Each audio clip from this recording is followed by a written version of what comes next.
Ever feel like you're drowning in information? Yeah, me too. That's kind of why we do these deep dives, right? We take a specific topic, cut through the noise, and give you the need-to-know stuff. Exactly. Get to the good stuff. So today, we're all about amateur radio, specifically March 2025. Got a great report here summarizing all the action, both on the airwaves and, well, kind of in the atmosphere. We're talking solar activity, propagation, the whole shebang. By the end, you'll have a solid grasp of what went down that month in the world of ham radio. It's a really interesting interplay, actually, how these operators work with, sometimes fight against, the forces of nature. Right. Okay, so let's start with some highlights. De-expeditions. Always a big deal in the ham world. We had VU4AX on the Andaman and Nicobar Islands, IOTA AS001. That's a pretty rare one. Yeah, definitely a sought-after spot. From March 10th to the 20th, a whole international team was there running count them, 6 stations, and they were covering a huge swath of the HF spectrum, 160 meters all the way up to 10 meters. They even hit the WRRC bands and 60 meters, using CW, SSB, digital modes, the works. Wow, 6 stations. That's a serious undertaking. I mean, logistically. Yeah, it gives you an idea of the effort involved to make contact from a place like that. Then we had VK9CU. They were on the Cocos Keeling Islands, IOTA OC003. Actually, this was right after a stint on Christmas Island. They kept going till March 11th. Ah, so a 2-for-1 de-expedition. Yeah, pretty dedicated, right. They were active on CW, SSB, FT8, RTTY, you name it. That kind of back-to-back operation, it's not uncommon. These teams, they plan these trips meticulously to, well, maximize their time in these rare locations. Smart. Okay, shifting gears a bit, but still on the activity front, we had a special event call sign in Germany, DA25 word. They were active for a while, actually, March 8th all the way to April 27th. For World Amateur Radio Day, right? Right, celebrating World Amateur Radio Day. So a little different flavor here, more about the community coming together than reaching far-flung spots. Absolutely. These special event stations, they're all about, raising awareness of the hobby, celebrating key dates. D25 word, it was a great chance for operators to connect, mark the occasion. For sure. So we've got these big efforts to reach rare locations, a community celebration that's all happening on the ground, right? But what about the conditions up above? The report mentions that on March 23rd, the solar flux was 168, planetary A index around 10. They called it moderate activity. What does that mean, practically speaking, for bouncing radio waves around the globe? Well, the sun plays a huge role in how HF radio waves propagate. Think of it this way.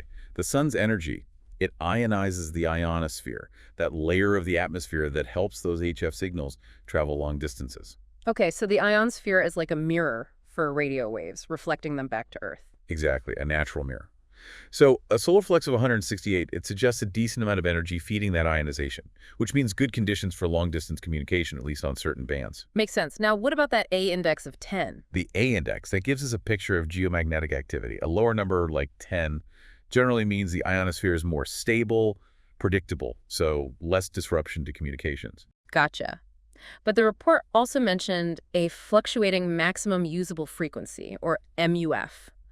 What does that mean for an operator trying to, make a contact, say, with someone on the other side of the world? The MUF, yeah. So the MUF is essentially the highest frequency that will reliably refract or bounce back to Earth from the ionosphere.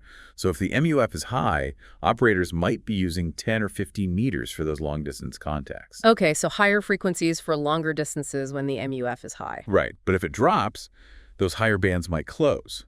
Then they'd need to switch to lower frequencies like 20 or 40 meters to maintain those same connections. So they have to adapt, change frequencies on the fly. Exactly. And that fluctuation in March, it meant operators really had to stay on top of conditions, adjust their operating frequencies constantly. It wasn't a set-it-and-forget-it situation. I see. So give me an example. How would this fluctuating MUF affect, say, a de-expedition? Sure. Imagine a de-expedition. They're hoping to reach Europe on 15 meters in the morning. Suddenly, the band closes up, the MUF drops. They have to quickly QSY, that's ham speak for change frequency, to 20 meters to keep those contacts going. So it wasn't just plug and play. There was real-time problem solving involved, adjusting to the ionosphere, basically. Absolutely. Amateur radio operators, they develop this, this sense for how the bands are behaving.